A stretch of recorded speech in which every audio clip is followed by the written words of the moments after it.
Hey everybody, Breakthrough Health and Life Coach Glenn Hattem here. I'm here with my good friend Caitlin Quisenberry. Say hi, Caitlin. Hi, everyone. Okay. Thanks for Caitlin having was Caitlin was a client of mine back in the days. I guess like how old were you when we started working together? Like I said, I me. was Was I 16? Maybe 16, 16? Six? 2012. So Yeah. yeah, I worked with your whole family at the house there, yeah, when you're here in Colorado, now you're in Nashville. But Caitlin is someone that I've been actually following for some time. I told her, I was like, I've been stalking you lately to I'm just so intrigued and fascinated by how you just keep blossoming and really are following your truth, following your calling fiercely. And you've always been that. That's always been my experience of you. And it's just going to like another level. I'm like, holy smokes. And I know the next time I'm going to invite you back again, and it's going to be like, oh my gosh, I'm so glad we got this special guest here today. Oh, you're so Uh, sweet. Thank you. Well, thanks for having me. I'm so excited to be on this, and I just love what you're doing. So I'm happy to be a part of it. yeah, maybe share with everybody a little bit about what you're up to in the world right now, and then I always like to kind of time travel back to what was the path like to even get here, and what was your conversation with yourself and the lessons you were learning along the way to get here. Yeah, of course. So I just moved to Nashville, Tennessee, about a year and a half ago from Colorado.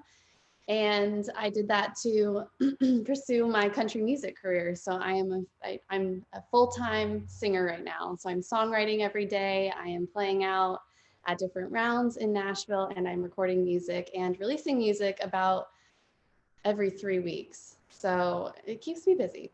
Yeah, you're churning it out. And if we're Yes. lucky, we'll get to hear your voice a little bit today. We'll see if we can attempt to. So you're fully committed. You're in the space to be, and you're swimming in musicians and talent, and it's reflecting. I'm assuming back to you that this is where I'm supposed to be, and these people are showing me it's possible.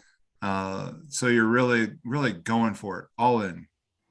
Yes, absolutely. And there were, I mean, at the time, I was planning on going to law school actually when I was living in Colorado. And there were so many signs that kept pointing me in a different direction that I thought, if I keep ignoring these signs, like something is really wrong. And so I just started leaning into those. And ever since I've come to Nashville, things have really just aligned. And I've met the most amazing people and the people I'm supposed to be with that have really helped push my career forward. And so I'm just listening to the signs and seeing where life takes me. And almost in like the craziness of it, it's like all you have all these people that just get you without even almost a word said, right? It feels like you found your people, you found your culture. You've even dragged your parents. Your parents have come out there, they want to be close to you. Your parents have left the state. They're Oh, out. well, it's crazy. So yeah, my parents decided to come out here with me, and when they were looking for a house, my dad found a random real estate agent on Zillow. And we meet with her and we're looking at houses, and she's like, "Why are you guys moving out here?" And he's like, "Well, I'm moving out here for my daughter. We want to be around her." And my mom's like, "Yeah, we're just really close family. We want to just stay together." And she's like, "Well, my husband's in the country music industry. He's the main writer and producer for Zach Brown Band." Holy She's smokes. like, "They should get together and they should start writing." And so I start writing with Ben, and he becomes my producer. And it's just insane. Our song just got put onto New Boots on Spotify. It has 500,000 streams. And so it's just really weird things like that. I mean, a random Zillow agent and her husband becomes my producer. It's just weird stuff. Just kind of keeps telling you that, okay, this is where I should be right now. So Yeah, like when you do your part, the universe meets you the other half of the way. It's like you've created, I always like to say, it's like you created a vacuum. So I do my part, I can relax and trust that I'm just going to do this courageously, trust. And then all of a sudden, this vacuum is created, and then things flow to you almost like effortlessly, ridiculously, right. magically. I always hate using the word magic, but really, like you tap into magic. Absolutely. That's what it's felt like. I mean, I couldn't agree with you more. Now, going back in time, Yeah. so we're back in Colorado. Gosh, I think I was first introduced to you. I was working with your dad and then worked with your mom. Your mom was a former Miss Colorado, and you were getting ready for Miss Teen Colorado competition, and you were just plowing through your vocal lessons with your coach at the time. And your brother was just a little stud youngster with hockey. He's gone all the way Yeah. now, right? He's at Brown playing hockey, Yes, he's um, playing D. Yeah. and And so we're, when you're living this really extraordinary life with opportunities to really stretch yourself and challenge yourself, opportunities being provided for you to like really nurture that. What, you know, we were just talking earlier about great books to read to, you know, deal with our, you know, this Brene Brown book, which is Gifts of Imperfection. Just how like both of us have this kind of like bit of a perfectionist thing going on that we try to work with. When you were younger and you were working like diligently at all these things, what was your, like what was your personality like when you've got to like get from this thing to this activity? And you know, you had a quite a regimen growing up. And that was something I think came from my parents. They always kind of put us in everything when my brother and I were younger, you know, take piano lessons, play soccer, play tennis, play hockey, whatever it may be, just to really see where our true passions, you know, lied, which was great because then from an early age, I was thrown into all these different things and had to be put outside my comfort zone, but I really got to find out what my passions were. And so that helped a lot. And then also, I think I developed a really strong worth ethic from when I was 16 years old. I found out I had dyslexia, which before that, I just thought I was a really bad reader. And I remember in first grade, that was the first time I really felt like I was stupid or like couldn't read as fast as my peers. And I just thought, you know what, I'm not a good reader. I just must be stupid. I just have to try harder. That was really like my thought process as a 6-year-old. And so because of that, though, I just tried really hard. I mean, I would stay up till 2 a.m. in middle school doing homework. And it wasn't until high school when I was taking the ACT that my tutor asked me to read a sentence out loud to her. And she's like, you know what? I think you have dyslexia, like the way you're reading this sentence. So she wanted me to get formally tested, and I did. And it kind of, everything came full circle, and I realized, okay, I'm not stupid, I'm not dumb, like this is why. And I remember my mom told me, you know, there are all these smart people that have dyslexia. Don't look at it as like a bad thing that makes you weak. You know, I think Muhammad Ali has dyslexia. Einstein had dyslexia. Like if you I Google had it, I had an unprescribed reading disability and suffered like privately until only working through some difficulties in my life.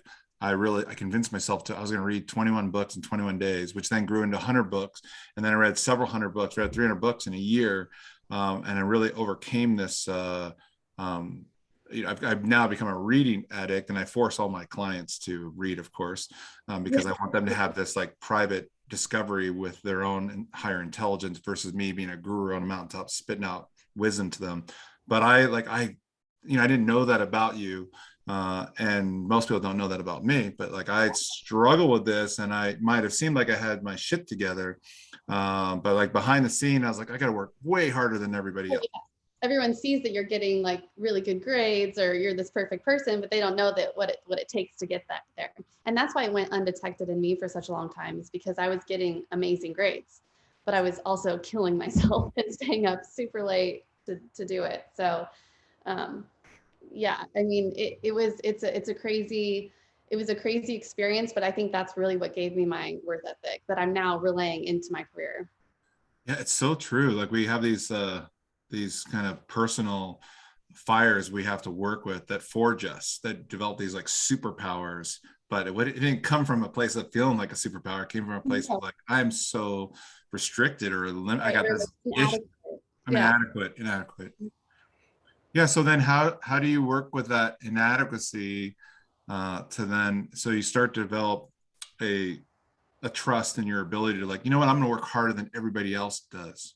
You know, like I'm going to work harder so I can outwork anybody.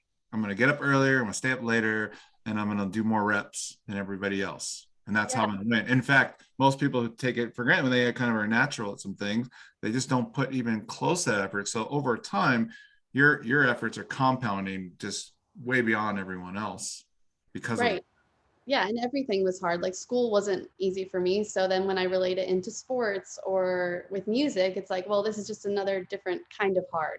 Whereas like my brother, for instance, I mean, he didn't even like study for a quiz. He's just naturally super smart.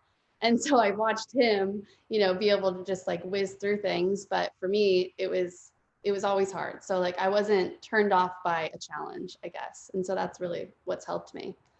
Yeah, and he's such a little, well, he's not little anymore. Keeps saying force to be reckoned with. But now he has grown into this incredible young man. And yeah, so as you move into this like next phase of like you've followed your dreams, you've moved, you've engaged with community, all these things are coming in to support you. And now you're in this place of, as you just said earlier, you're churning out music like every few weeks. I mean, I'm just seeing you on like all the billboards of all the different things that are happening for you. Uh, that's coming from like an incredible work ethic and a relentless pursuit. This is my hard we talked about earlier. But maybe share a little bit about when one's like pursuing their dreams. What are some of the, I guess, the mechanisms that you are like, as long as I Absolutely. get up every day and do these things? Yeah. Yeah. And my path wasn't immediately when I graduated from Pepperdine, oh, I'm going to be a country music singer. I completely went the logical route at first. And I was like, I'm going to go, I want to be in music, but I'm going to be an entertainment lawyer and do the practical, logical thing that makes a lot of money. And so I even graduated with a certificate from Pepperdine Law School. And I was studying, I got really good grades in college because I knew I wanted to go to law school. And so I took a gap year to study for the LSAT. And it was in that gap year that I started really thinking about, is this what God intended for me? And I remember when I first went to Pepperdine my freshman year, they asked us the question, like, why did God put you on this earth? What is your purpose? And I could never answer that as an 18-year-old, but I started thinking about that more as a 22-year-old when I graduated. And I just felt like, well, should I be a lawyer? All of these talents with singing and painting, I'm such a creative. Am I wasting those talents with being a lawyer? And I just did some soul searching in that year. And I started to miss having music in my life. I was always in choir growing up, and I graduated school and I had nothing. And so one night I posted a video on Instagram singing a Chris Stapleton song just for fun, just for me, because I I don't wanted to remember seeing that. yeah, yeah. And it flagged the attention of a producer in Nashville, and he invited me to come out and record with him. And the rest is kind of history, and it completely changed my life. And I didn't go to law school, but it was really me asking those questions, sitting by myself, giving myself time to kind of think about. I also started to think about, okay, when I was 5 and I didn't care about money and I didn't care about what people thought of me, what kind of a person was that 5-year-old? I was super creative. I loved art. I loved fashion. I loved singing. And I think somewhere along the way, a lot of that gets beaten out of you. You start getting more logical. You stop being creative. It's just part of life. And I wanted to bring that back. And that's what I focused on to start pursuing my career. Yeah, I can relate to that because I often tell people there's like this parallel path of the have to and then what lights you up. And you're like Yeah. missing it. You're missing it. It's like it's right here. Yeah. And you're like, I'm doing what I'm have to, should be doing. I'm sure the first people we called were like, hey mom, dad, I'm gonna like bail law school and go full throttle. You guys are the ones who got me the lessons. Right. And But it's hard because it's like you want everyone to be proud of you, and if you're a lawyer and you're successful and everyone's like, wow, you're so smart. And that was always a big thing for me. I wanted people to think I was intelligent because of my learning disability. And yeah, so it was hard like for me to let go. overcompensation of that. Yeah. Exactly. And so it was hard for me to let go of that and switch into something creative. But no time is wasted. I mean, I'm still happy I went to college and I got a good education and I had really strong grades, because even with music now, you have to treat it like a business. Like, you have to be smart. You can blow your money very quickly. It's an expensive industry to be in. And so I never look at those past experiences as wasted time. Yeah, so you've been honing other intelligences that are actually part of and needed for this, for you to excel, where other people hadn't done those, have just disregarded those aspects. So you're actually, it was looking back now, I was like, thank God I did this. Oh, absolutely. Yeah. Because I mean, at one point I was like, oh, I wish I just moved to Nashville when I was 18 and I had a head start and I'm not like 26 trying to figure it out. But looking back, I mean, I am really happy that I have a good head on my shoulders. I'm old enough to understand the industry and I can really treat it like a business and not be dumb and make stupid mistakes. So, Well, how would you feel about sharing a little ditty for us of just this craft that you've been honing for some time? I think our audience would love it. I would love it because I just miss hearing your voice, and I get to hear you like up close and personal. And if I was there, I give you a big hug and be right there in person, just enjoying it. But this is the next best thing, and yeah, I think it would be just really special if we can just hear a little bit from you. I know we don't have a guitar handy right now. Right. Um, Yeah, I'll sing just a little something, one of my favorite songs. It's a little bluegrass tinge that I love. As I went down in the river to pray, studying about that good old way, and who shall wear the starry crown? Good Lord, show me the way. uh, That- it makes me giddy. I'm just real excited. well, there's a lot. All my music's on Apple, Amazon, Spotify. So if you want to listen to more, I'm constantly putting out a lot of music. So Yeah, what's the best way for people to find you and get a hold of particular albums, like what's coming up next? Since you're always turning stuff out. yeah, I'm so excited. I'm shooting a photo shoot for my next album cover next week. So I'm very excited. I'm actually releasing a really fun kind of like pop country song, but it has some disco elements. Ooh, It's called Good on Me. And then I'm also releasing, I haven't told anyone this. This is like this is you heard it guys. here first. Exactly. I'm releasing a really cool cover of Killing Me Softly. You remember that song by Roberta Flack from a long time ago? So I'm completely redoing it and making it current. But I'm really excited to put that out because I've always loved that song, but I wanted to do my own twist on it. Mm. Yeah, I feel like there are people probably hear you in the country world, but you also have so many skill sets with your voice. So I'm curious to hear more. Even though you have gone this country route, I've heard you in other realms, and I'm assuming you've also got surprise realms for everyone else too coming. So just other octaves that you're going to go to. Totally. That's been a huge thing for me because I was trained classically in college, German, Italian, Latin, opera music. So I feel like I've been in a lot of different genres, but I love country music because of the storytelling. And so I always play around within the country genre a little bit. This young woman can belt it. Thank Not come you. from someone who has singing skills, but just trust. I think you'll be very, very happy with that. How will they spell your last name, and how will they so they just don't miss a detail? They find you on Spotify. I just want to make sure everyone can get directly to you and start listening after this. Yes, so it's Caitlin, Caitlin, Quisenberry, Quisenberry, and you can find me on Apple, Spotify, wherever you listen to your music. And then my website is CaitlinQuisenberry.com, and you can also find me on any social media, Facebook, Instagram, just my name. So So maybe for the last thing before we wrap up today, like what would be three things that come to mind? Maybe just sit with this for a moment. But what would be three things that um, someone else who's on a similar path, who's inspired by you, um, who's looking to figure out where they're getting in the way of themselves, like what rather than what they need to do, what do they maybe need to remove and let fall by the wayside now, like to move forward to the next stage of their development?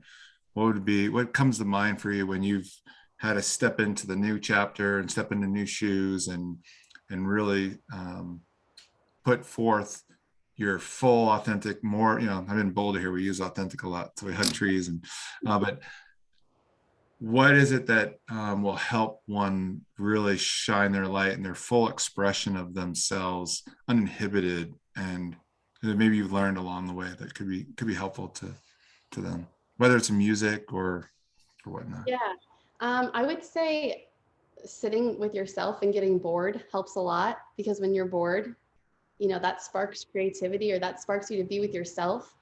And that's a lot of the time I've had my best ideas when I'm just bored by myself, you know. Versus um, distracting yourself. Yeah. yeah. Number two, I think it's, surround yourself by people that inspire you or are doing what you want to be doing. I also have a great newsletter that I put out weekly about just how to motivate people. And I share different life lessons that I've gathered over the years. And it comes out every morning and it just like sparks people because people need that. People need that motivation or a different way to look at something. And so I think, yeah, surrounding yourself or, having a newsletter or someone that kind of like sparks that within you. Trying to think of a third one. I guess just really thinking about what your purpose is. I mean, we have such a short life on this earth, and it's so. I think your volume got hit. Might be on my end. The volume just went out here. Wow, we got this incredible voice here. We can't hear her. Unless you can't hear me. It just muted out for. Weird. Oh, there you are. Oh, you're back now. Okay. So. Weird. Why? Okay. Technology sometimes. I don't know. Everyone got muted and they're like, follow your purpose. Follow your purpose. Yeah, really think about what your purpose is because we have such a short amount of time left on this earth. And so it's like, how do you want to make the biggest impact? And really don't worry about what other people think of you. I think that holds a lot of people back, is just the fear of being seen and the fear of what other people will say. It's more painful not to be seen, right? To not be really seen. Yeah. And to be honest, like this helps me. This is kind of like cutthroat, but people are so busy with their own lives that they're really not looking at you the way you're looking at yourself. Like you can mess up and you can stumble and fall, and most people are not even going to notice. Yeah, they're just projecting their stuff onto you. Yeah. So yeah, that kind of makes me feel a little calmer about the situation. I'm like, everyone's so focused on themselves that they're not going to notice if I stumble and fall a little bit. It's okay not to be perfect the first time around. So. Well, I just want to say thank you so much for that share, for your share today, being here with us, and for everyone listening in. It's pretty extraordinary for me to be with this amazing blossoming young woman who's like, I see a lot of your mother in you now. I'm cracking up. I'm just like, I feel a lot of these redeeming qualities your mother has bestowed, and shining through you, and your own uniqueness that's expanding outwardly. So it's a real treat. Just where you're at now and where you're going. I'm so excited about being on the journey with you, and I really appreciate everybody listening in. And again, just want to say thank you, Caitlin. Thank you, everybody. And we'll see you on the next episode. Thank you so much for having me. Go listen to her music.